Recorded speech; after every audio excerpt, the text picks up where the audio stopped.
Привет!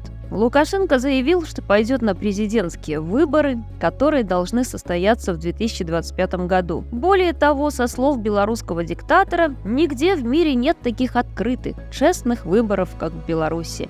У нас это праздник. Поздравляю, друзья, мы окончательно докатились до оруэлловской реальности. Узурпатор, который держит в заложниках миллионы людей, издевательски называет честными выборами процесс собственной пожизненной коронации. Вот такие праздники в кавычках теперь приготовлены для белорусов. Средневековье практически полностью возвратилось, осталось только узаконить публичные казни. Хотя и это, к сожалению, сегодня уже не кажется чем-то нереальным. Не забыл самопровозглашенный президент запугать и свою челядь, заявив, что свергнуть власть в Беларуси даже самым радикальным способом будет сложно. Всем несогласным фактически предложили молча согласиться с продолжением полной узурпации власти в стране. Таракан также добавил, что чем больше Запад будет напрягать Беларусь, тем сильнее будет его решение баллотироваться на выборах в 2025 году. Конечно, шантаж так себе, поскольку после 2020 года цивилизованный мир в принципе перестал воспринимать любые слова психа всерьез.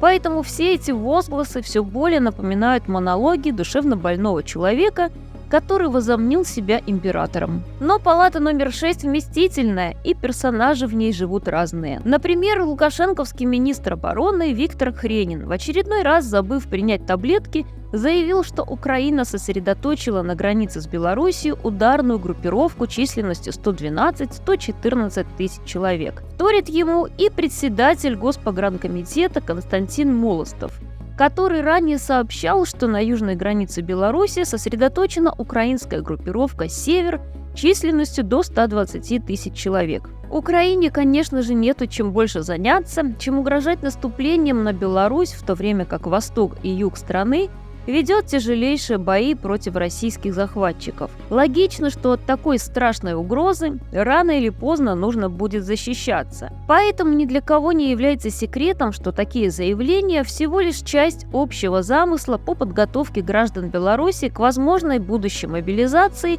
и, соответственно, участию в боевых действиях. Именно об этом мечтает Путин, постоянно дожимая своего вассала. Только интуитивное чувство самосохранения до настоящего времени удерживало белорусского диктатора от вступления в войну. Оказавшись в ловушке, в которой он сам себя изогнал, Лукашенко без малейшего зазрения совести и руководствуясь теми же чувствами отправит белорусов вперед за русскими на убой. Но остатки разума еще пока присутствуют у Хренина, поэтому он отдельно добавил, что пока ситуация не требует наращивания дополнительных военных сил республики на границе с Украиной. Но главное здесь слово «пока», поскольку завтра все может резко измениться. Поэтому пока лягушку варят медленно, в то время как кремлевский карлик становится все более требовательным. И я же хочу напомнить, что невзирая ни на что, белорусский рассвет настанет и уничтожит насекомое и ему подобных. Друзья, а честные выборы вы можете сделать у меня на канале своими лайками и комментариями. Несколько дней назад весь мир вспоминал годовщину полномасштабного вторжения РФ в Украину. 2 года назад российские войска вторглись одновременно с 9 разных направлений на севере, востоке и юге. Суммарно во вторжении было задействовано не менее 220 тысяч русских военных. 24 февраля 2022 года Кремль сорвал с себя маску миротворца, которой прикрывался с 2014 года, рассказывая о внутреннем конфликте и гражданской войне в кавычках в Украине. Россия с самого начала не собиралась выполнять Минские соглашения, а как оказалось параллельно с переговорами в нормандском формате, Москва планомерно готовила полномасштабное вторжение. Подобные широкомасштабные операции не планируется, не готовится за месяц или два.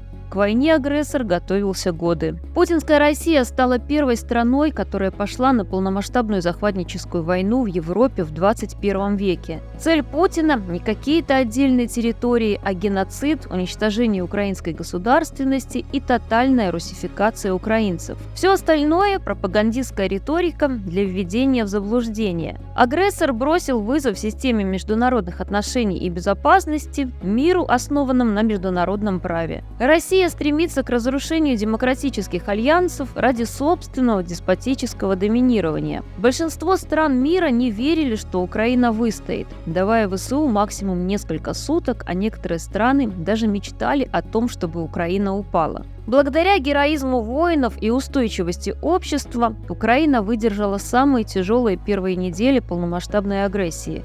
Враждебный план «Блицкриг» был сорван. За эти 2 года Украина одержала ряд выдающихся побед: изгнание оккупантов с севера, контрнаступление на Слобожанском направлении, освобождение Херсона и правобережной части области. В общем, силами обороны Украины освобождены более 50% территории, оккупированной после 24 февраля 2022 года. Силы обороны расширяют контроль над морской акваторией и методически уничтожают вражеский флот.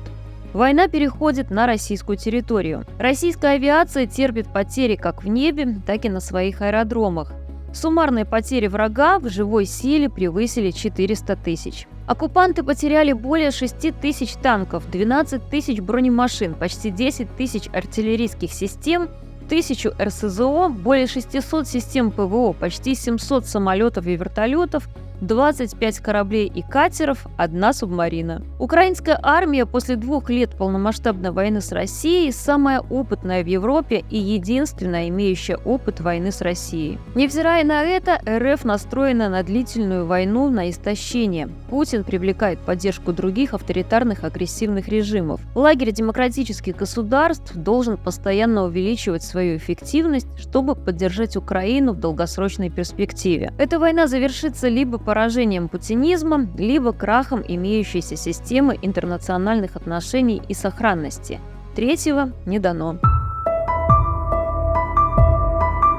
Невзирая на тревожные новости с фронта, следует отметить, что силы обороны Украины имеют серьезные достижения, приближающие победу. 14 февраля в Черном море отправился в последнее плавание очередной российский десантный большой корабль «Цезарь Куников». С начала полномасштабной войны украинские силы системно поражают русский флот в Крыму и на территории России. Общие боевые потери россиян на сегодня составили 24 боевых корабля и 1 подлодка. Это около 33% от общей численности Черноморского флота. В результате успешных атак дронами в течение последних 2 месяцев удалось сократить на треть российский экспорт нефтепродуктов, доходы с которого обеспечивают 55% военного бюджета РФ. Выведен из строя Новолипецкий металлургический комбинат, который, кроме прочего, производит комплектующие для российских ракет, артиллерии и беспилотников. Повреждение установок для первичного охлаждения неочищенного коксового газа приведет к остановке всего производственного цикла на длительное время. В течение недели сбиты новейшие российские истребители Су-34 и Су-35.